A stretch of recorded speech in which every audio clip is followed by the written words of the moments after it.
folks, welcome to Psycho Schizo Espresso. Perfect timing. If you're new to Psycho Schizo Espresso, this is the final episode in this current series. And Bruce, we've had some fantastic guests on here, haven't we? Yes, we have. Last few weeks. Yep.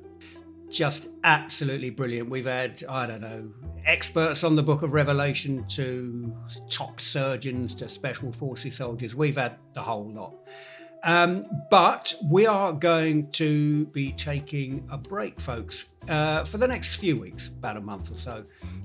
Bruce and I have both got quite a bit on. But in the meantime, we've got a real treat for you here because we have, as our final guest, a true polymath, a linguist, a cognitive scientist. He's professor of psychology at Harvard University, and his name will be familiar to a great many of you. It is Steven Pinker. He's the author of a number of best-selling books: The Language Instinct, How the Mind Works, The Blank Slate, The Better Angels of Our Nature. That's one of my favorite ones. It's a really counterintuitive book, that one, because Steven argues that actually, despite all the various reports of atrocities of one kind or another around the world, actually violence is becoming less of an issue.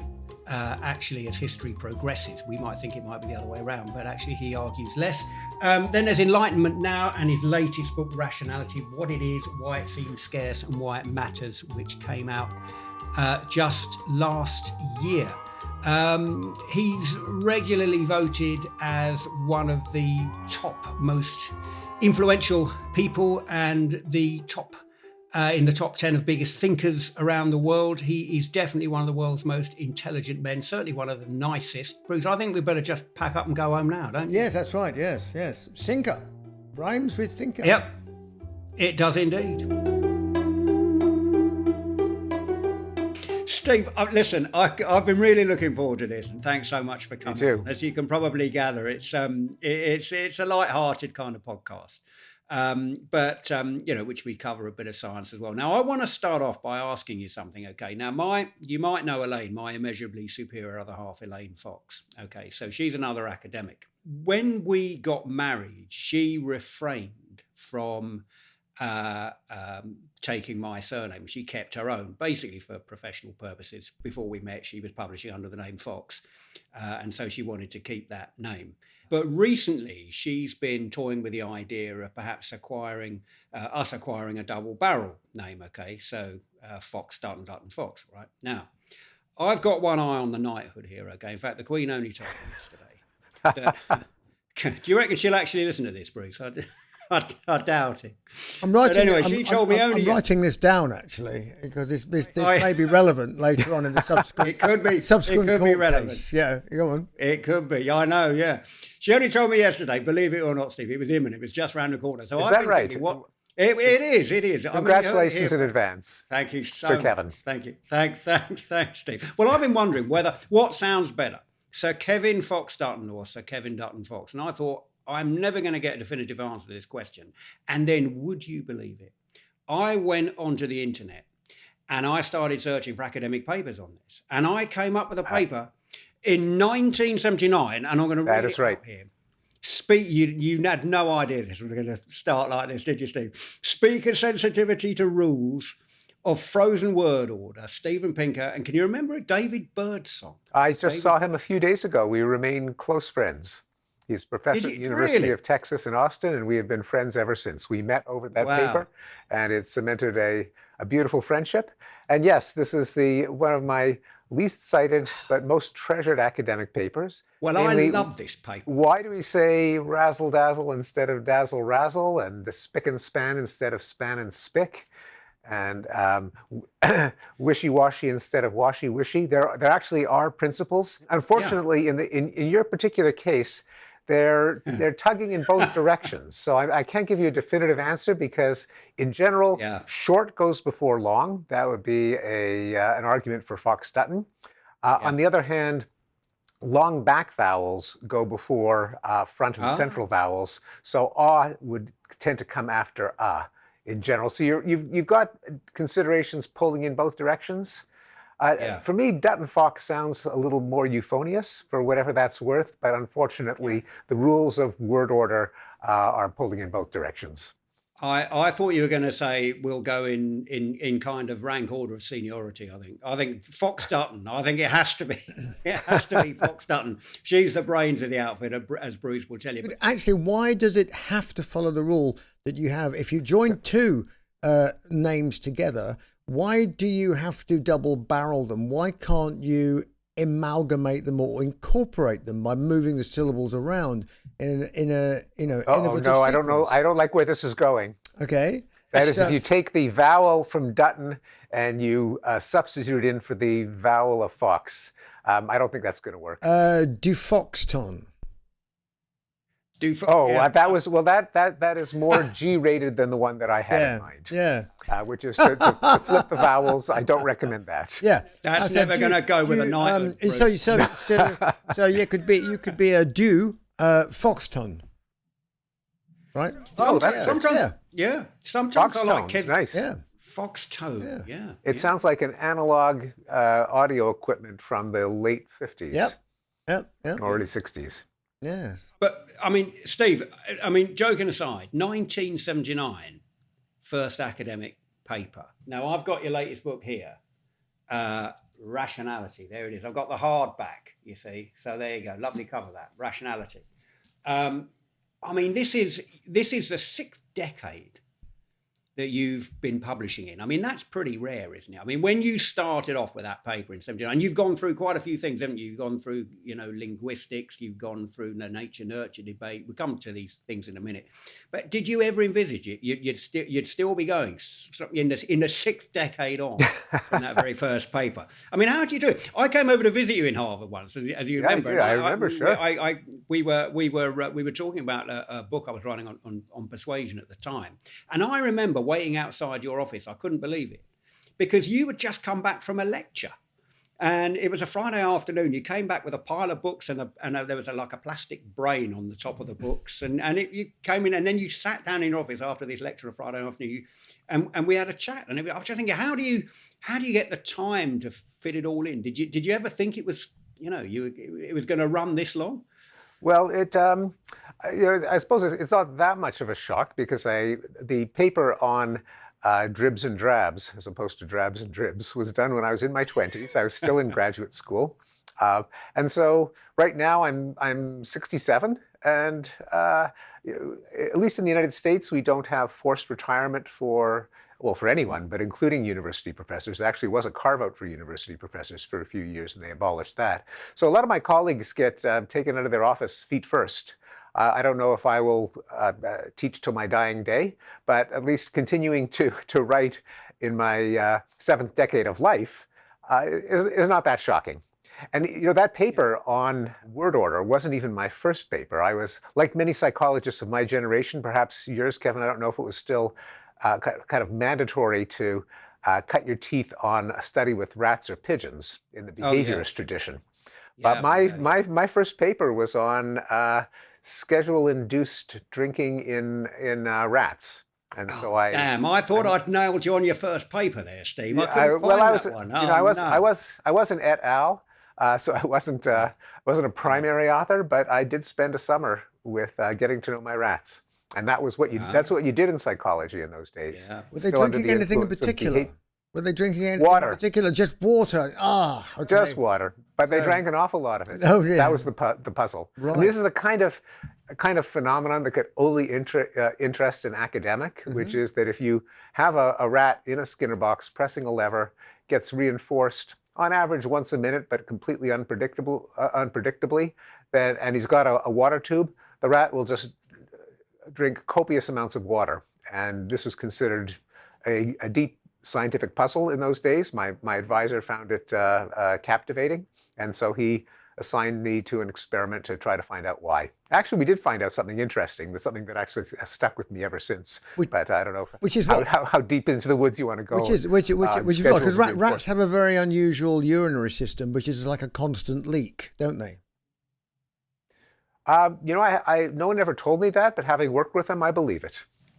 Yeah, no, it's true because rats basically They don't stop like the rest of us and get a full bladder and go, I think I'm busting for a pee, and off they go.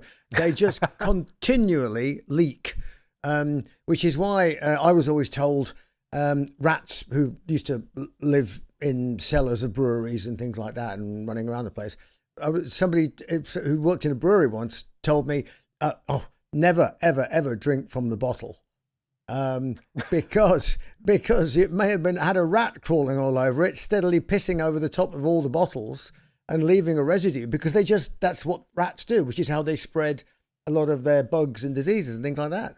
That's what he told me. So I thought, well, that is very leptospirosis. Are you glad you came on, Steve? I am glad. This is no one ever told me this. Yeah, that is fascinating. I mean, but would that influence your findings if you knew that the rat was quite happy about drinking copious amounts of water because he just came straight out the other end?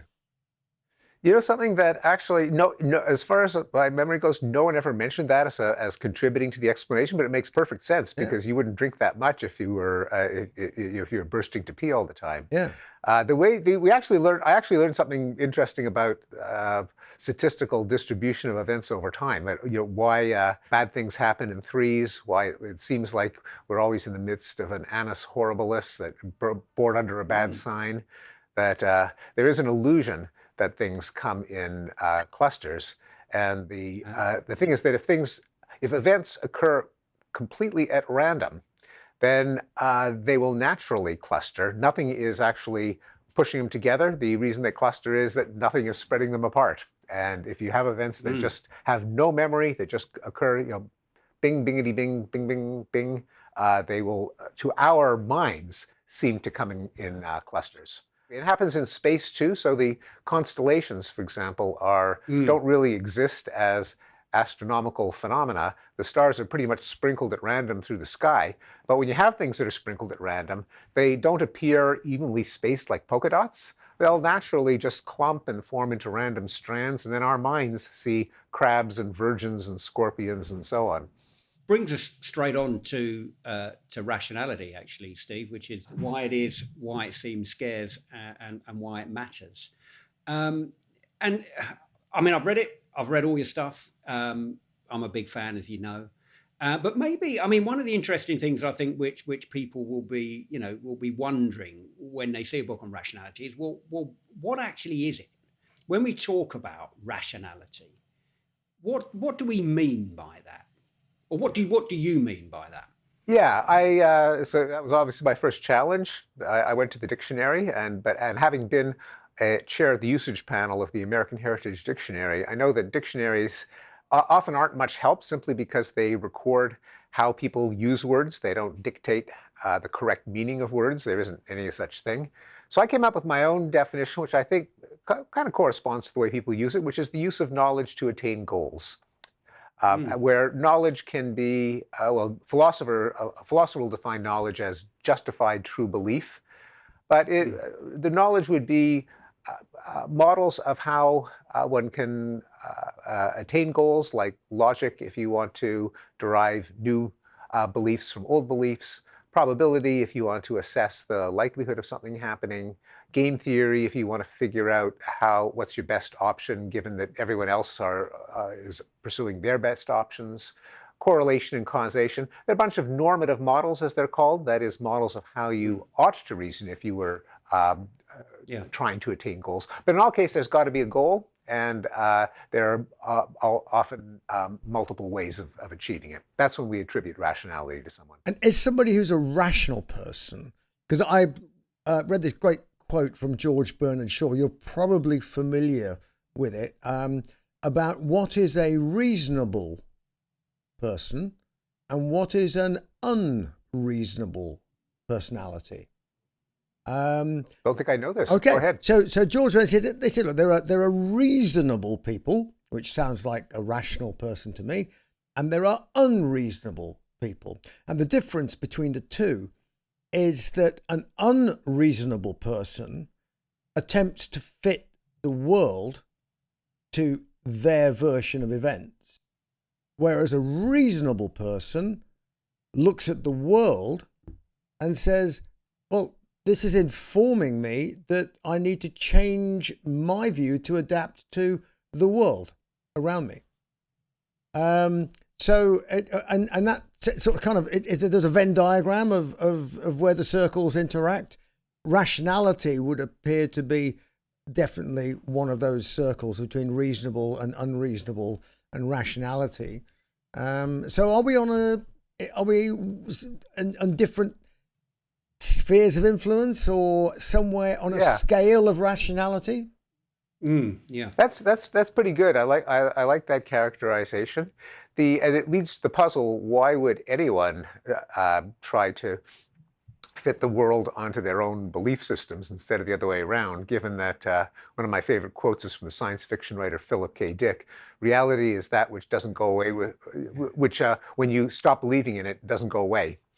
And since we all live in the same reality, even if we have our own delusions and false beliefs and so on, why does anyone stick with their own hallucinations, delusions, falsehoods, given that reality doesn't go away and given that other people can't be counted on to buy your version of reality? And this gets back to the definition of rationality as using knowledge to attain a goal. So a lot of it depends on what the goal is. Now, the goal for all of us kind of working together would be an objective understanding of how the world works so that we can bend it to our advantage, cure diseases, and capture energy without too much pollution and all the other things we want to do. But for every individual, that may not be their primary goal. Their primary goal might be to achieve status and dominance, to be admired within their group, to win an argument, to show how brilliant you are, to show how moral you are, how wise you are. And in pursuing that goal, often pushing your own version of reality might be the way to get what you want, to gaslight people, to bamboozle them, to hoodwink them. And that might be rational with respect to the goal of your own status and well-being, not so rational when everyone pursues it at the same time. That's a classic example from game theory, why game theory got its own chapter in rationality. Namely, you can't really make sense of people and our world without at least some intuitions from game theory, namely when every individual pursues a goal that benefits that individual, everyone might end up worse off if everyone's doing it at the same time. Yes, exactly. Interestingly, I just got back off from an incredible. I'll show you the movies, Kevin. We made a sex tape, but it involved lions. In the Serengeti. So we were living in a tent for a couple of days in the middle of the Serengeti with lions and hyenas wandering around. And I was struck for the 7 days that I was going around looking at wild critters doing what wild critters do, sort of eating each other or not eating each other, as the case may be. And I was struck by the incredible balance that exists in the system over there. Because with all this available herbivorous meat, as in zebras and wildebeest and everything else, why isn't the place absolutely overrun with carnivores? The answer is not, because it's difficult to be a carnivore. Because there are all the other creatures in the park have developed strategies. We had an interesting chap, a Maasai guide with us for, as we were driving around, and I'll get onto language, because he said some very interesting things about the Maasai language, which kind of like blew my mind a little bit, because I went, wow, what an incredible concept, what an interesting idea. But back to, and he made a remark. He said, there's only 3 things, basic needs. He said in this park, every animal is only doing one of 3 things at any one time. It's either eating, it's avoiding being eaten, or it's reproducing. And that's it.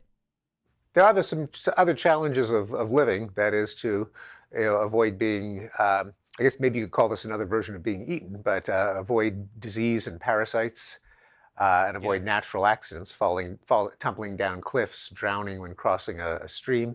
But yeah, those would be good internet connection as well. Yeah. Pretty important. Pretty important, pretty indispensable. Mobile charge and signals.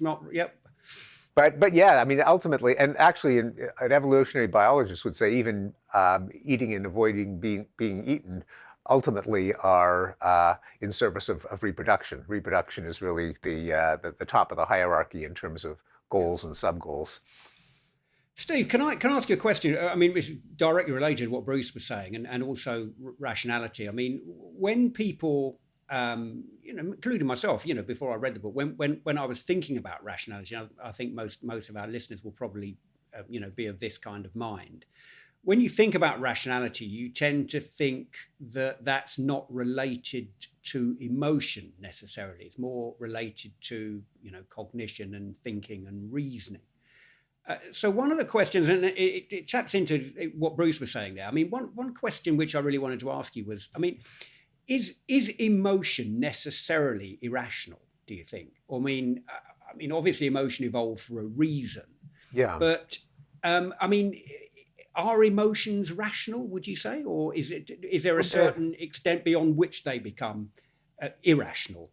yeah, there's an evolutionary rationality built into emotions. That's why we evolved them. Most obviously, in the case of fear, where we Yeah, were talking about not getting eaten, and fear is clearly an adaptation in many animals, including us, not to get eaten, but also not to fall down cliffs, not to drown, not to be killed by rivals, uh, and other emotions. Each one of them, one can articulate the rationale. Why do we get angry? Why do we get sad? Why are we surprised? Why are we disgusted? Uh, but I think when people oppose rationality and emotion, it goes back to the definition of rationality that I gave when you challenged me at the beginning. mm, Namely, it is the use of knowledge to pursue goals. Well, where do those goals come from? yeah, That itself is not a matter of rationality. The goals are wired into us by our emotions, such as safety and love and stimulation and admiration and knowledge. All of those things are wired into us. We pursue them. When we oppose rationality and emotion, often it's when the goals that our emotions put before us in the moment may conflict with other goals that we may have over the longer term. So it might, yeah, feel great to blow your stack and yell at someone who's just disagreed with you, but of course could poison your friendship over or your collegial relationship with them over the longer term. Another goal that you have, likewise, you know, surrendering to a fatal attraction might be in service of one goal of lust, but might work against other goals like reputation, quality of a monogamous relationship. Uh, uh, Staying out too late, enjoying company, music, dancing, etc., might conflict with the other goal of passing the exam or showing up to work on time. So I think they're often what we call conflicts between reason and emotion are really conflicts between goals at different time scales. Uh, a small amount of satisfaction now versus a larger, deeper amount over the long term.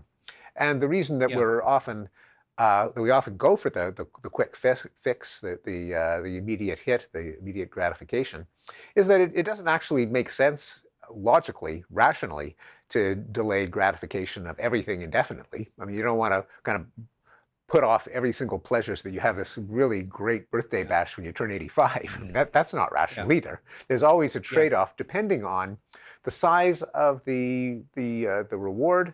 How likely is it that you will actually get the bigger reward if you do wait? And that's never guaranteed. You can't yeah, predict that, if you put away all your money for retirement, that the retirement fund will still be solvent.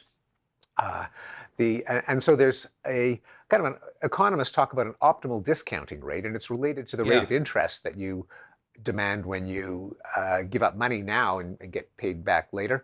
There is some evidence that a lot of us, a lot of the time, discount the future too steeply. That is, we live as if there's no tomorrow, that we'll die in 6 years, and so there's no point in making longer term plans. And that can be irrational in the sense that if you were to actually put it to people, is this something that you would choose to do? They'd say, well, when you put it that way, no. I just want to bring it back right to that very first paper that we were talking about. So Bruce was talking about breaking rules and how we're fond of breaking rules. Now, this is what was really interesting about that first paper that you did with David Birdsong, and that was that what you'd uncovered there was a fixed set of rules which govern certain word orders. And yet, when you look at, I've been struck by very powerful messages. So when I first met you in Harvard a few years ago, I was writing a book on persuasion and conflict resolution. And often what you find is if you do the unusual or you do the incongruous, often that is very persuasive and is the key to influence a lot of the time. You see this in advertising. When we break the rules of language, sometimes it becomes very, very powerful. A great example of this is, I saw a few years ago, there was a picture of Muhammad Ali in that famous win he had over Sonny Liston in 1965. It's a very iconic sports picture where you've got Sonny Liston lying on the canvas and Muhammad Ali, Cassius Clay as he was in those days, standing over him. And the slogan was, "Impossible is nothing." And I've often been struck by that. It wasn't nothing is impossible. It was like reversed. It was impossible is nothing. It was an incongruous use of language. It was kind of breaking the rules, which was absolutely the kind of reverse of what you'd found with like why certain word orders, like first and foremost, Oxford and Cambridge, for instance. No one says Cambridge and Oxford, Oxford and Cambridge. Right and wrong. No one really says wrong and right. But no one would really say impossible is nothing. Yeah. And I think that when Bruce is talking about breaking, we do love breaking the rules. We're kind of titillated by rule breaking. I think this works in language as well, doesn't it? Or that's what I've kind of absolutely kind of found. The rules, although the phenomenon we're talking about there are slightly different in that the reason that David Birdsong and I concentrated on these silly expressions like razzle dazzle and vim and vigor and so on is that there's nothing in the meaning that would allow you to determine what comes first. A lot of these are just meaningless syllables like flim flam instead of flam flim. And so it was a way of looking purely at the role of sound, whereas for nothing is impossible, impossible is nothing. It's not X and Y, where X and Y and X mean the same thing. Fair enough. Yeah. But it's a subject and a predicate. But but that's actually a minor point compared to the one that you're making, which is absolutely right. That is often it is the anomalies that are responsible for creative breakthroughs when you see something in a different way, and for a lot of humor. A lot of humor begins with an anomaly. That anomaly within one frame of reference that then makes sense if you flip to a different dimension and you see something in an entirely different frame. This was the great theory of humor by the eccentric genius Arthur Koestler in a book called The Act of Creation, a brilliant fantastic book. A book where he identifies a common denominator between artistic creativity, scientific creativity, and humor. And the common denominator is in each case there is an anomaly, something, it looks like a rule has been broken. But then when you take a mental leap to a different dimension, a different frame of reference, a whole different way of thinking, it makes perfect sense. The difference then between the three is that in the case of artistic creativity, according to Koestler, it's a little bit too neat, but it's still interesting. That change opens up a flood of empathy, of sympathy, of fellow feeling for your fellow humans. In the case of scientific creativity, it leads to a understanding of a new aspect of reality. In the case of humor, it's usually takes someone down a few pegs. The second frame of reference is one where they are undignified. I mean, the simplest example would be slapstick humor. And the idea there, this he took from Henri Bergson, which is that we ordinarily treat other people as minds. We deal with them in terms of what they want, what they think. We have conversations with them. Doesn't matter whether, or at least it isn't crucial that we're in the same room as opposed to on Zoom or even writing a letter or a phone call. But then when a person is just walking along doing their business and they, slip on a banana peel, or a carpenter holding a board turns around and knocks them over, suddenly we have to flip to the frame in which they're actually a hunk of matter obeying the laws of physics. And crucially for slapstick humor, something bad or undignified has to happen to that that body. Yeah. Right. Now, somewhat more cleverly, it can happen for verbal humor. And I don't remember whether he used this example, but W.C. Fields was asked, Mr. Fields, what do you think of clubs for young people? And he said, only when kindness fails. Yes. Yeah. Yes. Now it's Yeah. anomalous in that it doesn't make Yeah. any sense in terms of club in terms of a social organization. It does make sense in terms of club as a weapon, and of course there is a change in dignity. That's the French jeu de mots, the play on words, things like that. Hey, duck behind this sofa. Yeah. There's no duck behind this sofa. I mean, yes, exactly. Groucho Marx. And there's loads. I mean, and there's loads of those things that use language, and it's basically it's a form of lateral thinking. It's instead of being exactly it's just start thinking sideways. Exactly, that's exactly what it is. Yeah. And that is creativity, because when you create something musical, you have to think sideways. You have to look at things from a different. You use the word aspect, and I like that because looking at things from a different aspect means you view them quite literally in a different light, and therefore you see them as if for the first time. And when we see things for the first time, we have a very visceral, primitive, instant response, which is probably quite close to truth. It can be. I mean, that's what. Yeah. If it is close to truth, that's when we would call it, say, scientific creativity or artistic greatness. It can't just be an anomaly. Then it can be just, kind of silly or nonsensical. Although that itself can be used if it gives a certain kind of, a pleasure or, in the case of nonsense verse, for example, or Dada art, where you're then maybe even calling attention to the whole enterprise of art and saying how, or all of life and saying how absurd life is. So even that can be put to a purpose. In persuasion and influence, Steve, it was really interesting because that's what I was studying, and it was what you were saying there about humor is really interesting because if you can make someone laugh when you're persuading them or trying to influence them, you've got a much better chance of getting what you want than obviously if you make them feel bad. And Borgia, there's a wonderful quote by Borgia that says, laughter is the shortest distance between two people. So when you were talking about empathy, there's nothing like humor. There's nothing, because if you're going to do something for me, if I want you to do something for me, you're much more likely to do it if you like me or if I make you feel good. So actually humor done the right way in persuasion influence, which is often underpinned by what you were saying about that incongruity and rule breaking, is very powerful indeed. One of my favorite jokes, by the way, I have to do this. I heard this joke the other day, which is a linguistic play on words. You'll like this. I don't know whether we're going to get this in, but my favorite one is a consignment of Viagra was stolen from a warehouse just down the road from me, and police are looking for a firm of hardened criminals. Yes. That's been doing the rounds, Kevin, that one for a long while. I love it as well when obviously English being my first language, I love it when people speak English where it's not their first language, because I find that sometimes, because I speak English, I will beat about the bush, prevaricate, go around the corner, say all kinds of things. They come straight to the point. And they're so direct and so clear. And they may use language unwittingly in a different way. They may paint with a different palette to the rest of us. But it actually is phenomenally clear and sometimes quite charming as well. It was who was the director? Billy Wilder? Director of Some Like It Hot or something else like that. It was a German guy. Is he German? Yeah, German guy. Yes, he was. So his command of English sometimes eluded him when he was feeling very passionate about something.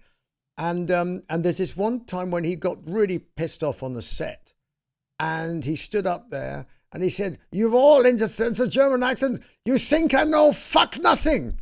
I tell you, I know fuck all." Well, it's not just English versus. There are differences among cultures in how much direct and indirect speech. One of the other things I'm interested in is innuendo, euphemism, beating around the bush, catching someone's drift, as opposed to just blurting something out. And cultures do differ. It's not so much English versus non-English, but different. Some cultures are much more direct. You just say what's on your mind, like New York. Israelis are noted for this, whereas there are other cultures where you can never actually say anything. You always have to, because there's so much of a culture of honor and respect that if you just blurt something out, you might be offending someone. And so you always have to hint at it to let them figure it out for themselves, lest you insult their intelligence.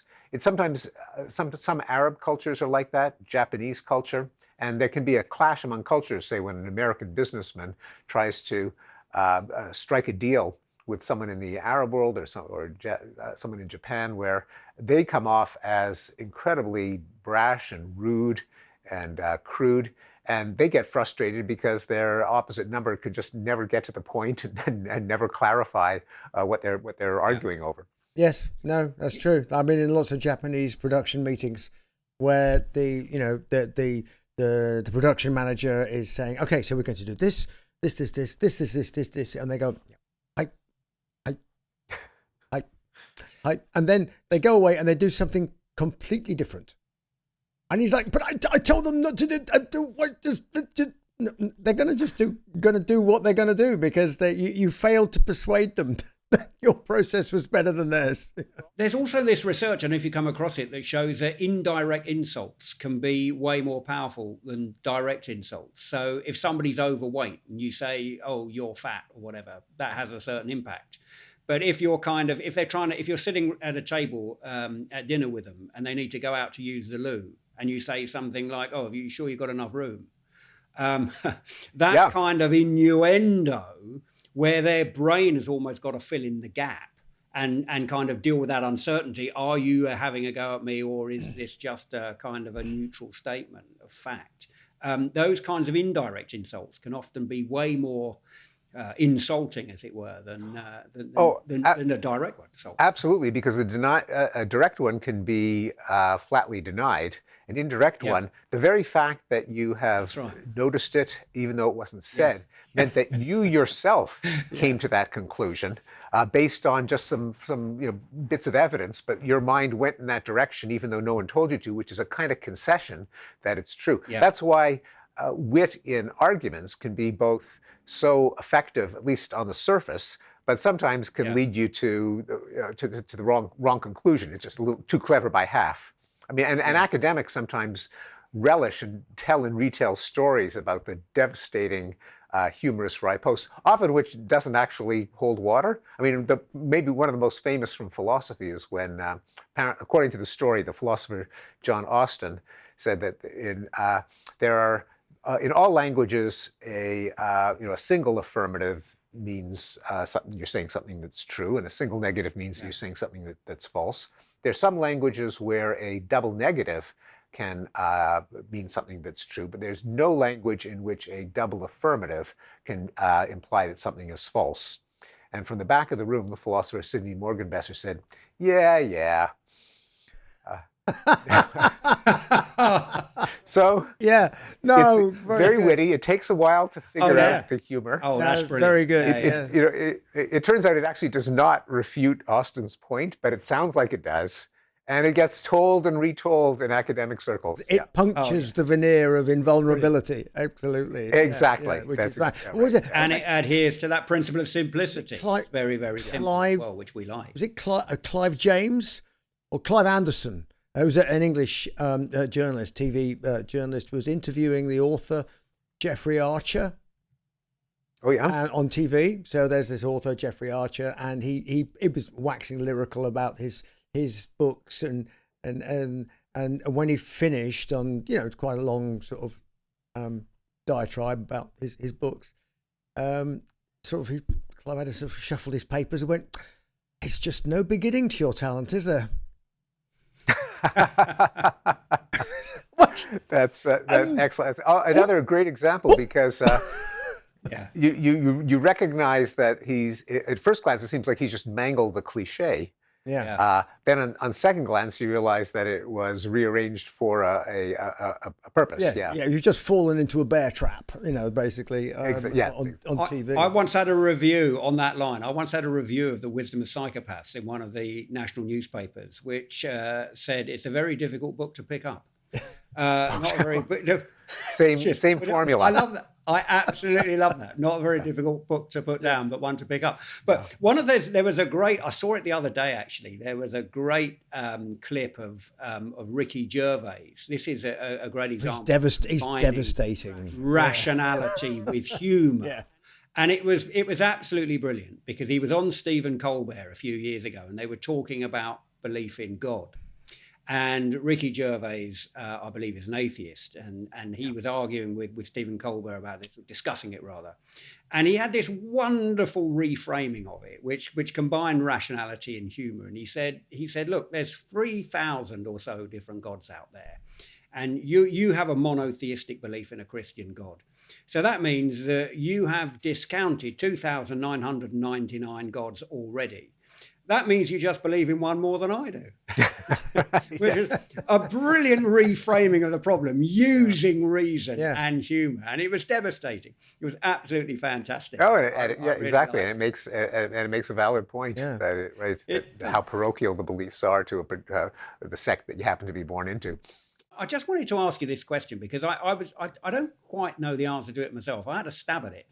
But there's a lot in the English language and other languages. There are a lot more extreme words that are polar at opposite ends of spectrums, that there are words in the middle. So rough, you've got rough and smooth. Very difficult to think of a word between rough and smooth. You've got passive and aggressive. Again, very difficult to think of a word between those two. And I was just wondering whether, actually the origin, the evolution of language itself reflects, almost predicts an availability bias in a sense that, if you go back to the time of our primitive ancestors, it was major things, big differences, shifts between light and darkness, between silence and noise that needed, there was an exigency there. These things needed to be coded in language and communicated, whereas intermediary kind of mediocre things didn't necessarily pose such a threat. I don't know. Sure what do you think? No, it's a real phenomenon, and it's the basic phenomenon is that language is digital. It's not analog. That is, we can't convey something partway between rough and smooth by making a sound that's halfway between the sound rough and the sound smooth. That's just not the way language works. Sometimes you can say it's really big to say that it's really big, but that's there. Even there, you're not conveying the size. You're conveying your degree of emphasis or certainty. So by and large, language is digital. I suspect it isn't because the world was more, in a sense, more digital back then, in the sense that things that had discrete opposite effects with nothing in between. Because I think the world has always been analog in the sense that things, but there's, for one thing, in terms of just efficiency of communication, if you're trying to maximize how much message you can get across per movement of your mouth, to be able to give the endpoints and use context to figure out how much in between may be more reliable than, when you think about it, if we did convey information in an analog fashion in language, where the longer you drew something out or the louder you articulated it, the more of something you were conveying. A little bit of noise would mean that it would be very hard to get the message across. The rooms are noisy, the wind blows. There's all kinds of reasons why you want to have kind of an error-free code where you just know what the message is based on what you hear, instead of always making these degrees that would be kind of fuzzed up by noise. So I suspect it might be the advantages of digital communication over analog communication, but as you say, with the loss of a lot of in-between information. Well, there are also cases where we really do care about whether something happened or not, and the degrees are not as important, as in the joke that you can't be a little bit pregnant, or you can't be a little bit married. Sometimes we, especially in the social realm, we do make black and white judgments. Did someone, if they're two twins and one of them committed a murder, you don't, kind of flip a coin as to which one you send to prison. One did and the other one didn't, and it's absolute knowledge that matters. No, because that's interesting because obviously with that situation, with language being that digital, and it's interesting also various different elements of different languages. So, for example, thinking of a language like German, for example, in which a complex mechanical component will have a word assembled specifically for that complex mechanical component, whereas in English it'll be a sprog turning cocket or something, or whatever it is, or it'll have some other euphemistic application, and French even more so. But what's interesting is the way that languages convey, for me anyway, the way that languages convey emotion internally, and whether or not the language that you speak has an effect on how you view emotional responses from other human beings, and whether some languages are better at certain aspects of humanity than others. Well, certainly the way in which you, even within a language, because languages have many different ways of conveying emotion, certainly your choice of words, and the way it's delivered, the intonation, that is the melody and rhythm of speech, can make a huge difference. And that's why we have poetry. You could even say that a lot of music consists of capitalizing on the way in which differences in pitch and rhythm convey emotion in speech, and that music is a kind of purified, concentrated form of that.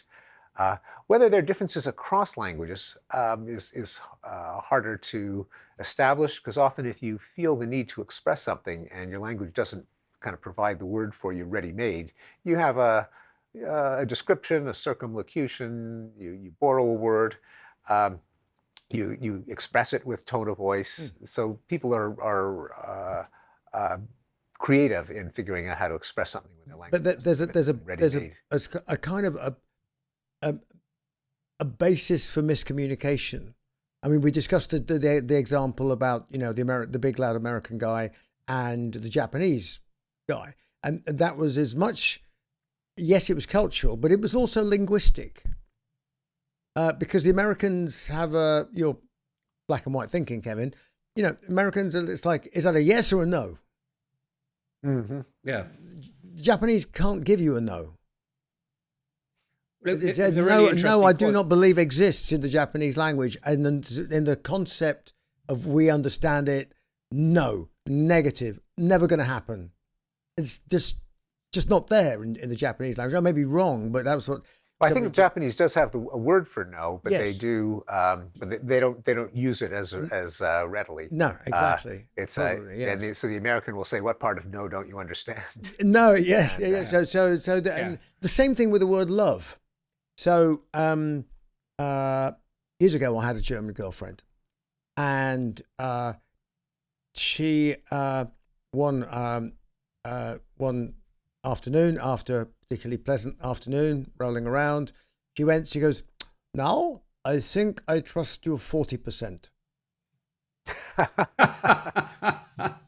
And I went, "Well," she was very, very optimistic. I said, "Well,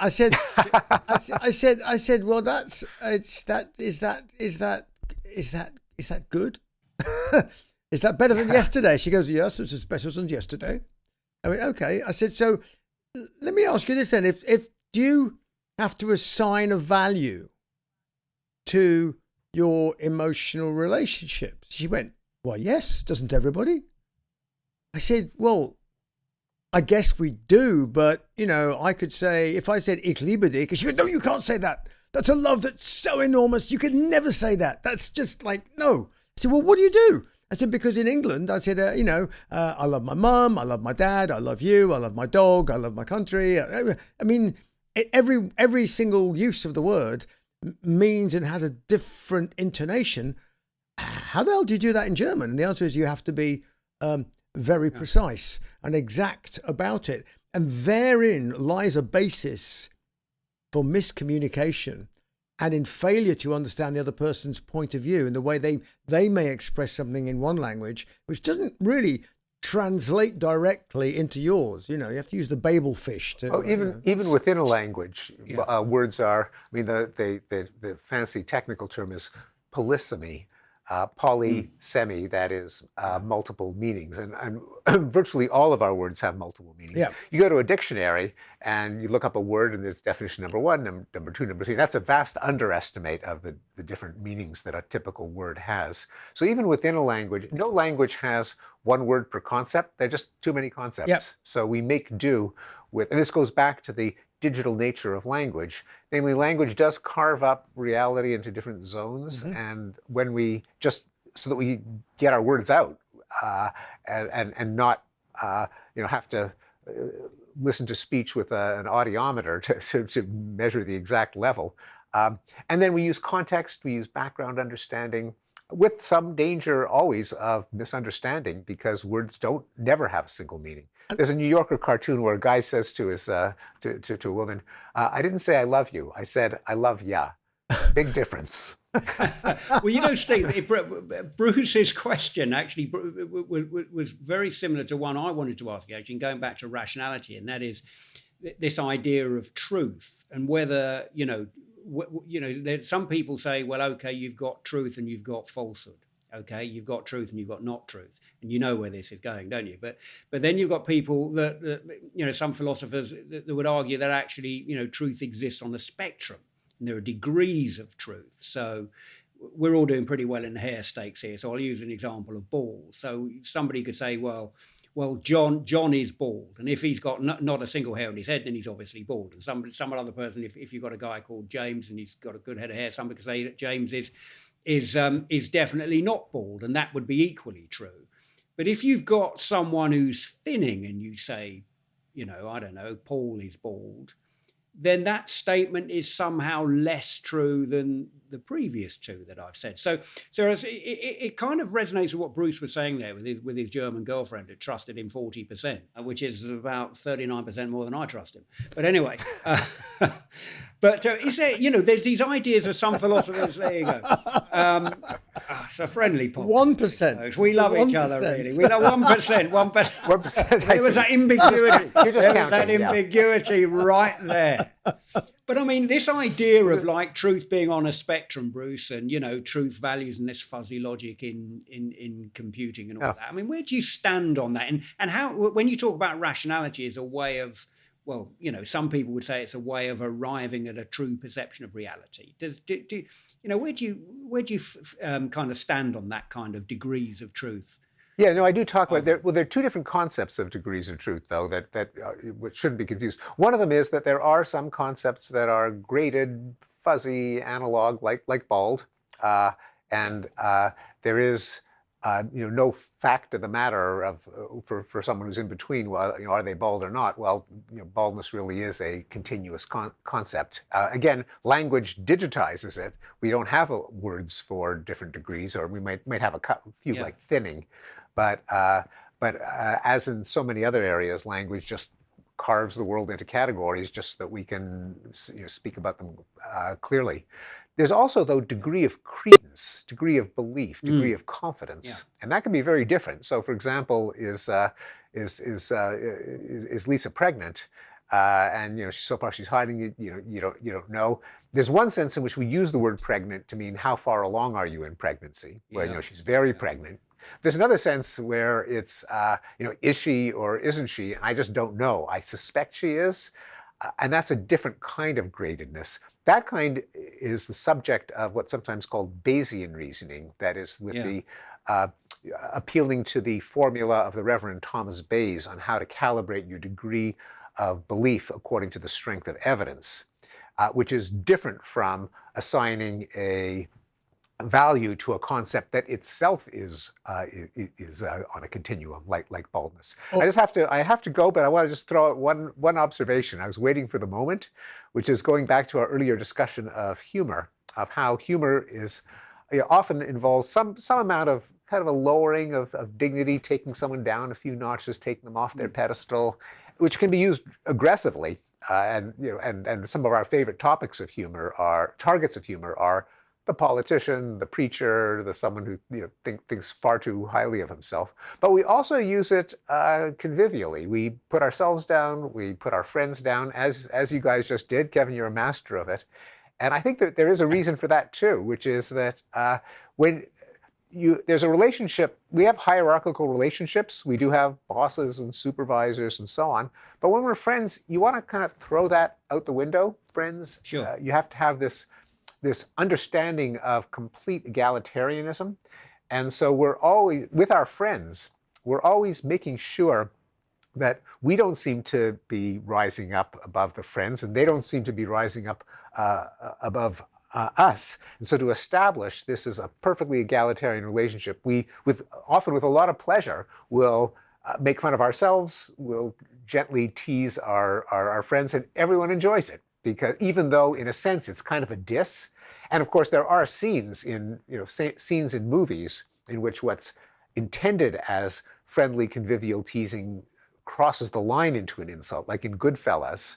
But ordinarily, that kind of deprecating humor can be intensely enjoyable. Steve, it's been absolutely wonderful to chat to you. It really has, and we've covered lots and lots of ground there. Well, hopefully, when you're over, we can meet up and have a beer or something. Hope so, and deprecate each other. Yes, absolutely. Yes. Figure out where we are on the spectrum. Bruce, a pleasure to meet you. Good luck with all of your endeavors and projects. It's been an honor and a pleasure. Thanks, both. Thanks. Likewise. Thanks, Steve. Good night, Steve. Okay. That was Steven Pinker. Absolutely amazing. We are going to take a break now for like a month because we've got lots and lots of stuff on. We're not going away. We are just having a little pause. If you still want to become a Patreon and all the rest of it, of course you can be. If you are already a Patreon, don't worry. We're not going to steal your money for the next month. We're going to suspend it all, and it'll only start kicking in again once we start kicking in again. Which of course we will do. And so we are going to put a plan together, and we'll have another whole bunch of wonderful episodes for you. I mean, look at the state of the world. There's a lot to talk about. Really looking forward to it, folks. Thanks so much for being with us for the first episode, as Bruce says. Subscribing, sharing, just listening to us babble on, really. We've really enjoyed your company. Thoroughly enjoyed the feedback you've given us and the thumbs up. And yeah, we'll see you in a month or so. We will. See you then.